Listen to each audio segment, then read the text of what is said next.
dhaggeeffatootaa fi hordoftoota AF Digital Studio nageenyi keenya bakka jirtanitti isinaa dhaqqabu jedhaa adda keessummaa tokko qabadhee isinii dhiyaatee jira. Keessummaan kiyya kan guyyaadhaa Tibbeessoo Ukaa jedhamu asii biyya Ingiliiz magaalaa London jiraatu.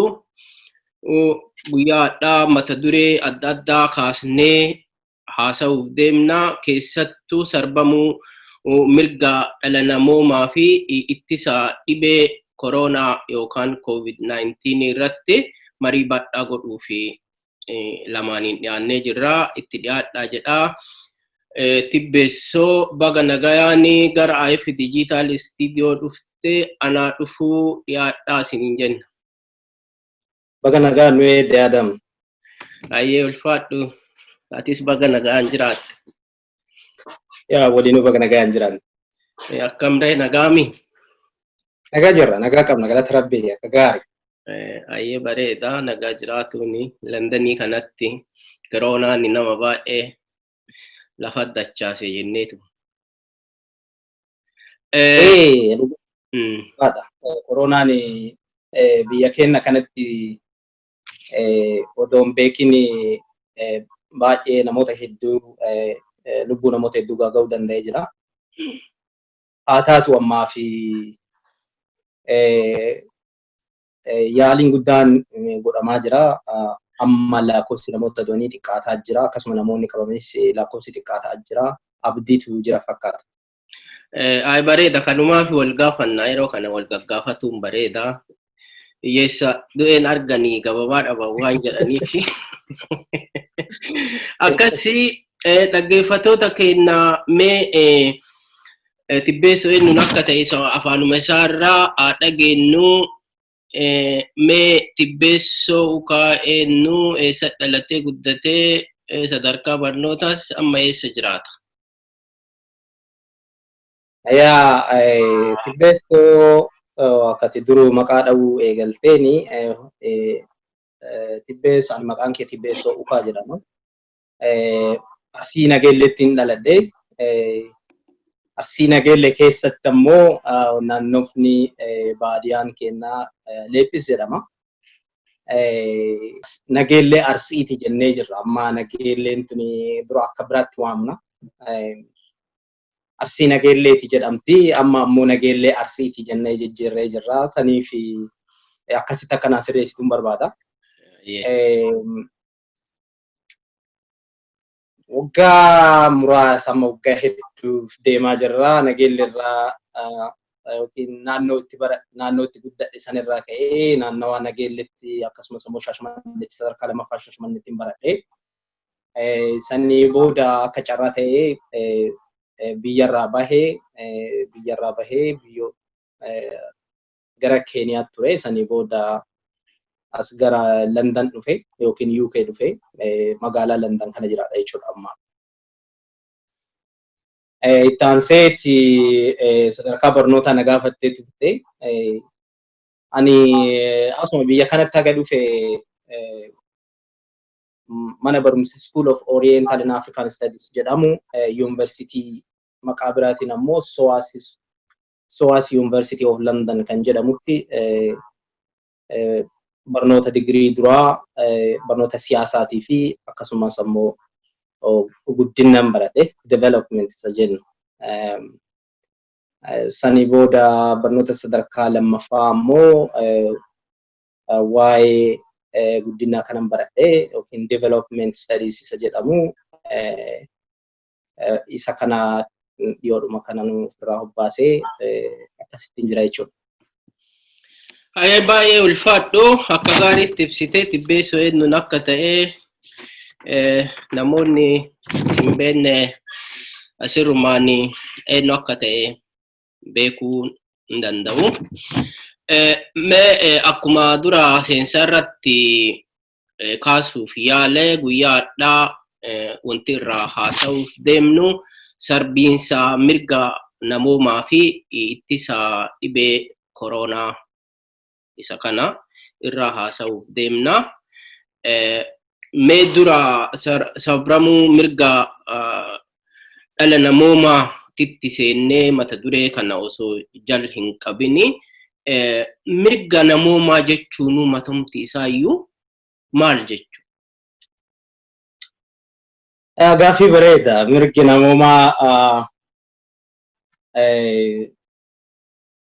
namoomaa keessi isaa baay'ee bal'aadha. Seenaa dheeras qaba. Gabaabumatti mirga namoomaa jechuun mirga namni tokko uumamaan qabu nama ta'uu isaatiin jechuudha. A virtue of mankind. Isa kana ammoo mirgi namoomaa bakka hedduutti hin qoodama.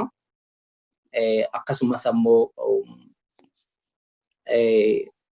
akkaataan itti mirgi namaa kun ilaalamu sadarkaa qaba jechuudha. Tokko mirga karaa dimokiraasiitiin ilaalamu, tokko ammoo mirga uumamaan namni qaba jedhamu yookiin namni qabu kan eenyullee irraa fudhachuu hin dandeenye jechuudha. Mirgi dimokiraasii ammoo mirga namni argatu jechuudha. Mirgi namoomaa mirga jiraachuuti, mirga walabummaati, mirga nageenyaati. Hundi qaama mirga namoomaati akka qaama mirga namoomaatti ilaalamuu danda'a jechuudha. Ayyee bareeda.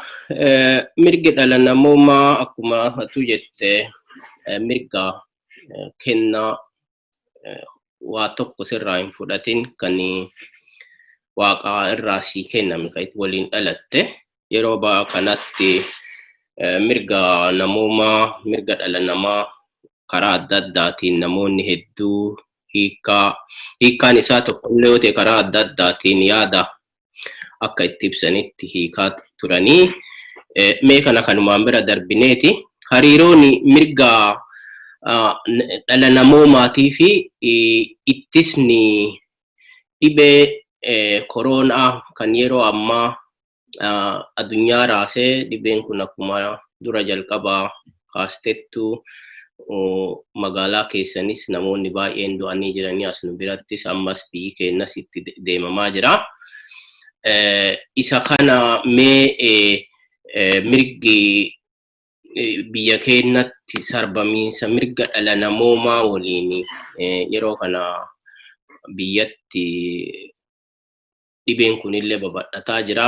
Attamitti ilaalta walitti isaan hariiroon isaanii hariiroo maal qabu jarri lamaan kun yeroo ammaa kanatti jechuudha. Qabiinsi mirga namoomaa fi dhukkubni COVID-19 pandemikiin yeroo ammaa kana sodaa lama ta'anii dhufanii jiranii. Dhiibbaan mirga namoomaa sodaadha. Akkasumas ammoo dhukkubni kun sodaadha. Mataan isaa maaliif hawaasa keessatti uummanni karaa adda addaa hin sodaata. Sababiin sodaachuu dhukkuba kanaa waa hedduurraa madda. Tokko dandeettii dhukkuba kana ittisu mootummaan yookiin ammoo biyyi akka biyyatti qaban. Akkasumas ammoo hubannaa uummanni dhukkuba kanarratti qabu kun hedduu sodaadha jechuudha. Gara mirga namoomaatti yeroo deebine mirgi namoomaa sodaadha. Mataan isaa ammoo nageenyaan wal qabata. Mirgi namoomaa yeroo sarbamu nagaha namaatti boora jechuudha. Nagaha namaatti boora yoo ta'e namni sodaa qaba jechuudha. Sodaan kuni sodaa dhukkuba amma jiru kanaan yoo wal qabate sodaa jabaa, sodaa guddaa ta'a jechuudha. Gara biraa hariiroon isaan qabanii akkuma jenne mirgi namoomaa yookiin ammoo dhiibbaan mirga namoomaa waa'ee nagahaatiin wal qabata. Nageenyi hin jiru ta'e bakka nageenyi hin jirretti bakka tasgabbiin hin jirretti dhiibbaa mirga namoomaa kanatu mul'ata. Yeroo baay'ee biyya keenya ilaalte Oromiyaan yeroo ammaa duuti bakka adda addaatitti daraan deemaa jira. Keessumattuu hanga dhibeen kun biyya seene. Kana yoo ilaalteetiin jettu duuti kun karaa kamiin maaf namni du'a yoo jette nageenyi dhabamuu irraa gama kamiinuu nageenyi yoo hin jiraanne dhiittaan mirga namaa hin jira jechuudha. Ammoo nagaa kanaaf eenyutu itti gaafatamaa waan jedhu wanni nama gaafachiisu jechuudha. Mootummaan kontiraanni guddaan inni uummata wajjin qabu keessaa tokko nagaa uummataa eeguudha. Yeroo nageenyi hin cabataanaan kontiraanni mootummaa fi uummanni walii qabu sun cabeera jechuudha. Kanaaf mootummaan itti gaafatama fudhatee mootummaan biyya kamiyyuu itti gaafatama fudhatee yeroo ammaa kana dhukkuba koronaa ittisuudhaaf sochii adda addaa godhu uummata isaa baraaruun dirqama mootummaati. Gara biraa ammoo uummanni dhukkuba kanarraa baraaramuun mirga namoomaati jechuudha.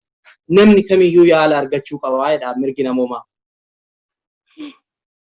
Isarratti ammoo mootummaan dandeettii hagamii qaba ka jedhu dandeettii kana keessatti ammoo hospitaalli inni qabu hagamii humni ogeessaa inni qabu akkamii madaala uummata wajjin wal madaalaa ka jedhu gaafii biraati jechuudha. Biyya keenya yoo ilaalte uummata miliyoona 110 uummata ammallee scattered ta'ee jiraatu uummata baay'een isaanii baadiyaa jiraatu keessatti dhiittaan mirga namoomaa jira hoo ta'e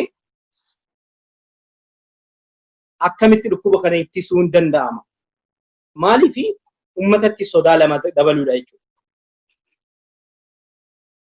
Kanaaf mootummaanis dirqama sana bahuu hin danda'u jechuudha. Maaliif humni isa dandeessisu hin jiru. Tokko mootummaan nagaa eeguu danda'utu dhukkuba ittisuu danda'a jechuudha. Mootummaan nagaa eeguu hin dandeenye dhukkuba ittisuun ammoo rakkisaadha. In principle wanni isaan walitti qaban sun kontiraanni mootummaa fi uummanni walitti qabu suni ni cabataanaan nagahaa fi tasgabbiin hin jiru taanaan dhukkubichis ittisuun hedduu ulfaata jechuudha. So hariiroon isaanii tokko irratti kan hundaa'e jechuudha. Tokko mootummaan nagahaa fi tasgabbii uummataa mirkaneessu ture jira. Yoo kana godhuu danda'e dhukkuba biyyoota addunyaa raasaa jiru kana ittisuufis humna dabalataa argata jechuudha uummatarraa. Gaafa ammoo nagaa uummataa eeguu hin dandeenye uummanni nagaa hin qabne gargaarsa humna mootummaa kanaa ta'uu hin danda'u dhukkuba kana ittisuu irratti jechuudha. Kanaaf hidhata baay'ee guddaa ta'e qabanii jechuudha barbaadeeti. Baay'ee akka gaarii ibsitemee asirrumatti gaafii sitti dabala. Mootummaan lammii isaa baraaruuf gahee akkamii taphachuu qaba? Uummanni hoo maal godhuu qaba jetta? Qotumas keessaan bahe. Akkuma jenne mootummaan akka mootummaatti itti gaafatama qaba uummata isaa baraaruudhaaf uummata isaa tisuun. Kuni waan tokko irratti hundaa'a. Bifti mootummaa sanii murteessaa.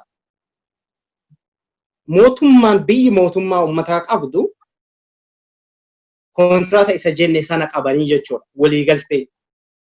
Ani hamma ta'e wayii yookiin konsentii kennaa jechuudha yookiin ammoo akka mootummaan mirga isaa eeguu fi uummanni waan kennutu jira. Laal waliigalteedha jechuudha. Mootummaan mirga kabachiisa yoo ta'e uummanni yeroo mirga uummataa kabaju sana uummannis isa waliin kabaja jechuudha. Haa ta'uuti mootummaan yoo kan seera kabaju taate uummanni illee seera ofii kabajee uummata kabachiisuu ta'uu danda'uu qaba jechuudha. Mootummoonni abbaa irree yeroo baay'ee mootummaan ammoo uummataan hin filamin kontiraata kana hin qaban. Kontiraata kana yeroo isin jedhu is a set of rules seera jechuudha yookiin ammoo heera jechuudha. Heerri kuni heera ittiin bulmaata biyyattii ta'uu danda'a. Heera ittiin bulmaata biyyattii keessatti mirgi lammii Itoophiyaa laa yoo ilaalte amma mirga yookiin ammoo sabaaf sablammoonni biyya sanii hundinuu mirga qixa qabu jedha konstitushiniin seensa irratti jechuudha. Mootummaan mirga isa barreeffame san yoo kan humnaan ofii isaatii barreesse taate yoo kan ummanni argitee ummata waliin ummanni dhagahee ummanni itti hirmaatee itti gaafatama ummataa fudhatee ummataaf ammoo accountable yoo ka ta'u taate seera santu eeggamaa jechuudha. Seera sanirra hundaa'anii mootummaanis gahee isaa baha ummanni illee gahee isaa bahuu danda'a jechuudha. Biyya keenya keessatti rakkoo nama argaa jirru mootummaan ofii isaa seeran kabajju ummatatu kabajja. Yookiin ammoo mootummaan ofii isaatii seeran kabajjine seera kabajaa ummataan jedha waan si ajaa'ibu bara. Fakkeenya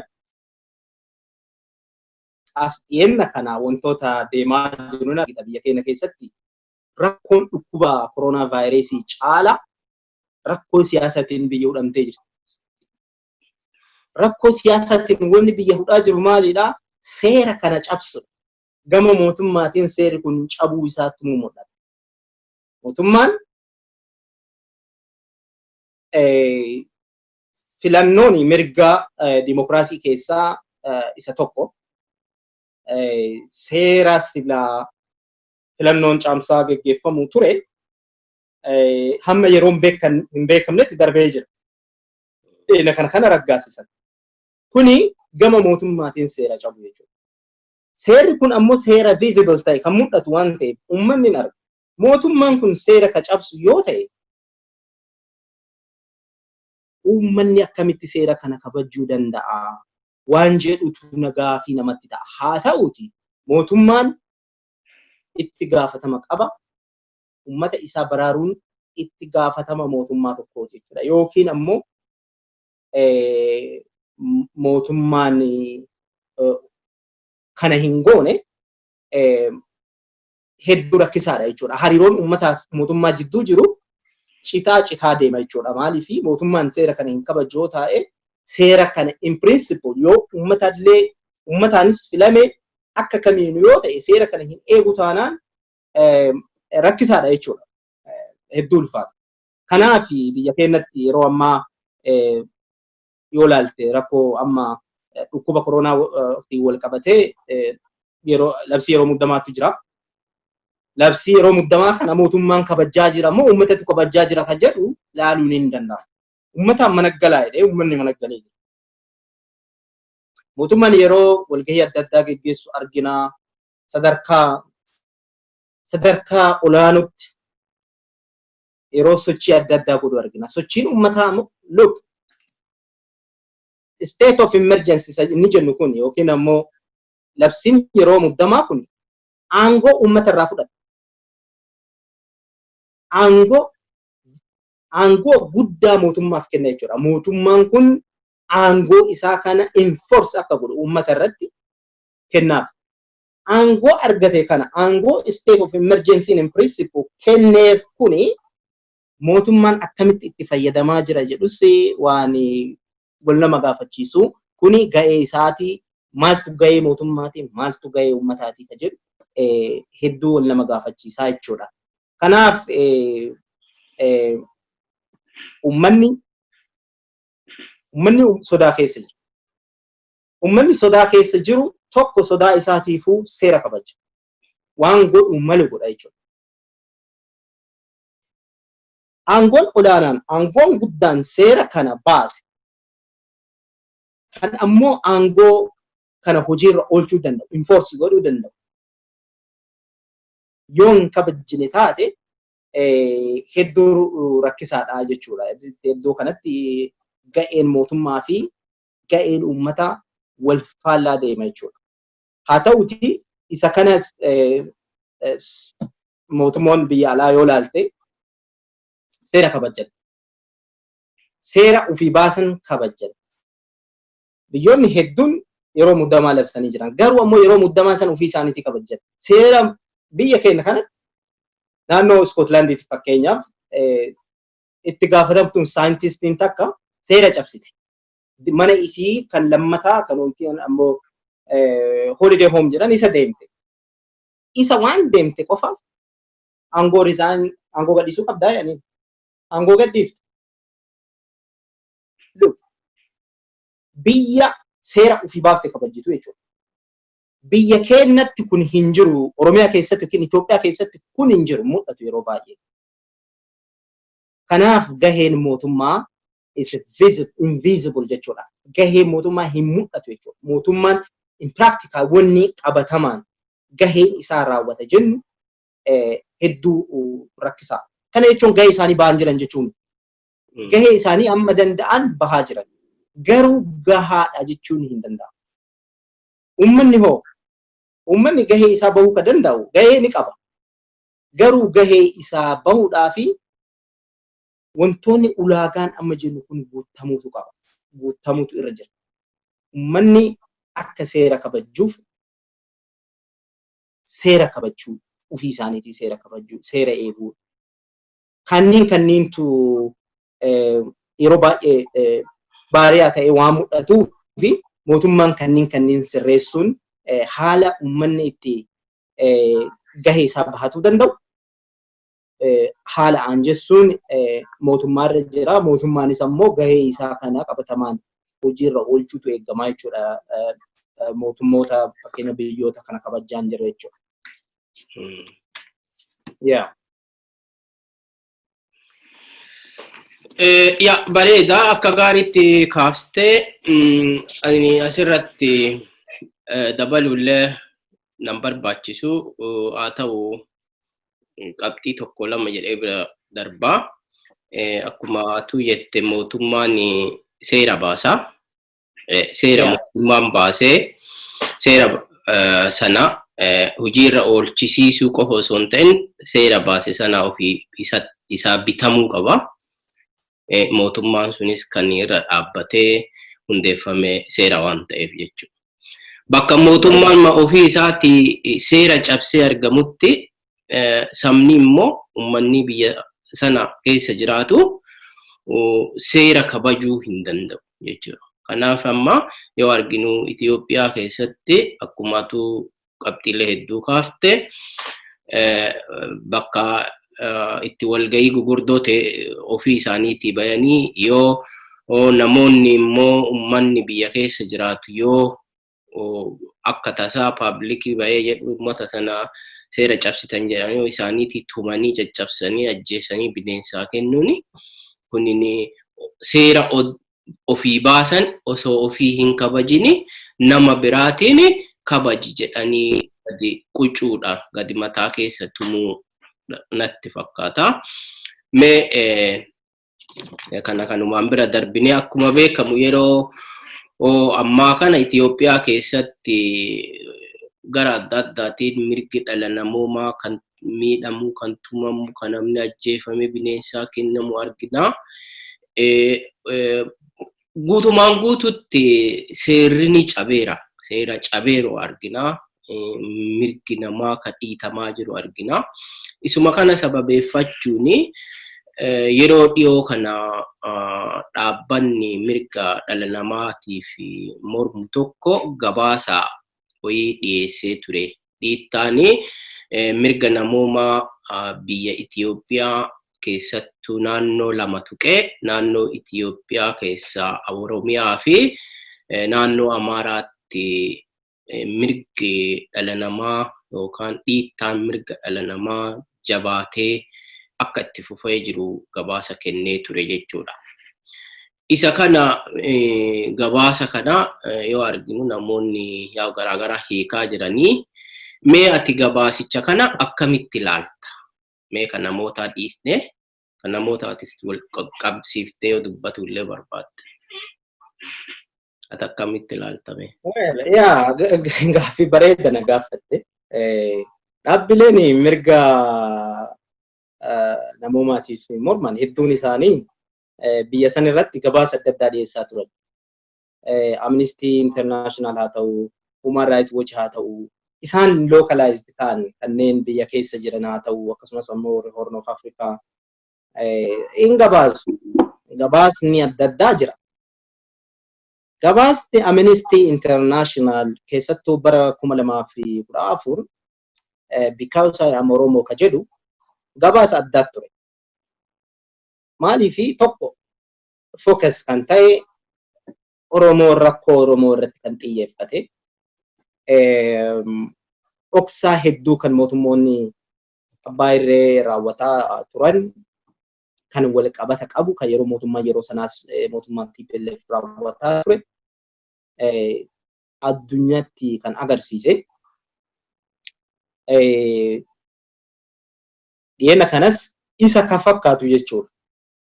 Reportiin hedduun ni baha garuu ammoo reportiin detailed ta'e reportiin waa agarsiisuu danda'a waa eeru guututtis ta'uu baatu kan waa eeru keessa inni amma lammaffaa bahe kuni isa guddaadha. Haa ta'uti guddinni isaa akkuma jirutti ta'eeti qeeqni karaa adda addaa dhiyaatu anis ni arga. Keessumattuu karaa mootummaatiin qeeqatti dhiyaata. Aangaa'onni mootummaa isaanii yeroo baay'ee xiqqeessan argina. Kuni waan baratamaadha. Mootummoonni mirga namoomaa biyya isaanii keessatti akka hin kabajamne kan beekan osoo argan amanuu hin barbaadan. Amanuu waan hin barbaadneef sirriidha wanni kun jedhanii amanuu hin barbaadan. Sababan amanneefis qabu. Maali sababni amanneef tokko biyyi Itoophiyaa olaalte hariiroon isii irra caalaan uummata wajjin odoo hin taane biyya alaa wajjin. Wanni akkasii kuni dippiloomaasii isaanii jeeqa. Maqaa isaanii xureessa. Waan argatan baay'ee qabu isaanirraa. Wantoonni isaan argatan kuni nagaha biyya isaanii keessa jiru. Kabaja mirga namoomaa kanaan kan madaalamu. Eedi yoo fudhatte wanni jala kaa'amu keessaa tokko mootummaan uummata isaa kabajuu qaba. Mirga namoomaa eeguudhaa fi amanamoo ta'uu qabaa jedha. Akkuma mirgi namoomaa kuni akkatti biyyoonni hojiirra haa oolchan malee qajeelaan all nations and all people have responsibility to protect and promote the human rights. Treaty adda addaa irratti bara 19 Geneva Convention yoo ilaalte 1948 mootummoonni hundi uummanni hundi mirga dhala namaa kabajuu qaba. Itti aansuudhaan bara 1981 the African Charter on Human and People's Rights kanuma jedha. In principle itti gaafatama qabanii jechuudha. Garuu itti gaafatama kana akkaataan isaan hojiirra oolchan biyyarraa gara biyyatti mootummaarraa gara mootummaatti garaagarummaa qaba jechuudha. Kanaaf hariiroon mirga namoomaa kabajuu fi akkasumas immoo hariiroon gara alaatiin qaban walitti jira jechuudha. Inni gara biraatiin ammoo uummata wajjinis hariiroo biyya mootummaan biyya sarbamiinsi seeraa sarbamiinsi mirga namoomaa keessatti baay'atu keessatti hariiroon mootummaa fi uummataa hin jiraatu. Jiraatus baay'ee rakkisaa kan walitti kan sirnaa ta'uu hin danda'u jechuudha. Biyya Itoophiyaa keessatti kanatu deema. Kana inherited mootummaan amma jiru kuni waanuma mootummaa kaleessa darbe dheengadda kana jechuudha. Odoon ture godhaa ture exactly godhaa jira jechuudha. Ajjechaan akka argitu amma gabaasichi kun detailed kaa'ee jira. Namoota dubbisanii kaa'anii jira. Namoonni kunniin warra lubbu ka du'ee jira record ta'e. Ka jiru haasofsiisan. Verified waan ta'uu danda'u jechuudha.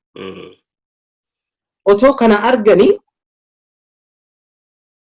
fudhachuu hin barbaadu.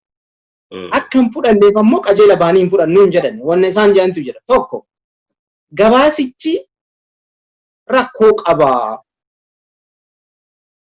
yookiin ammoo xiqqaadha dhugaa miti soba gabaasichi soba inni kun justification isaanii keessaa tokko jechuudha. Lama